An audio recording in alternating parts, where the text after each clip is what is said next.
आपण पाहत आहात इन गोवा 24 तास। ढवळी परिसराच्या सुशोभीकरणासह कवळे येथे नाला बांधकाम आणि नागेशी येथे स्ट्रॉम वॉटर ड्रेन उभारणीचे काम मंत्री सुनील ढवळीकर यांच्या पुढाकारातून हाती घेण्यात आले आहे।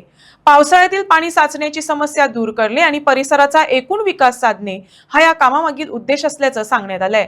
स्थानिक नागरिकांनी या विकास कामांचे स्वागत करत लवकरात लवकर हे काम पूर्णत्वास नेण्याची अपेक्षा व्यक्त केली आहे।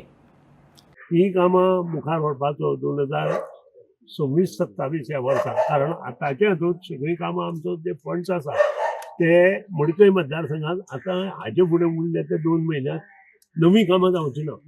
नवीं जी कामां जातलीं ती सगळीं आतां एप्रील 2026 नंतर म्हणजे 26-27 ह्या वर्साच्या एस्टिमेशना फुडलीं कामां वतलीं। कारण हांवें ऑलरेडी 100 कोटीची कामां क्रॉस जाली, म्हणजे एकाच इलेक्ट्रिसिटी डिपार्टमेंटात 300 कोटीची जाली आणि आज हांगा जवळ जवळ वॉटर रिसोर्स आणि PWD मेळून 100 कोटी क्रॉस जाले।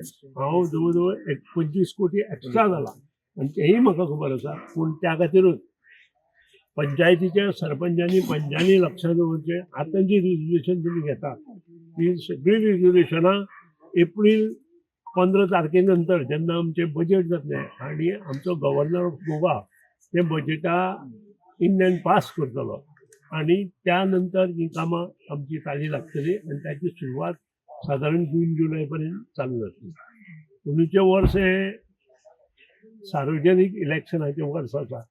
आमचें इलेक्शन जाले नंतर परत पंचायतीचें इलेक्शन आसतलें आणि त्या खातीर सगळ्यांनी जबाबदारीन काम करपाची आवश्यकता आसा।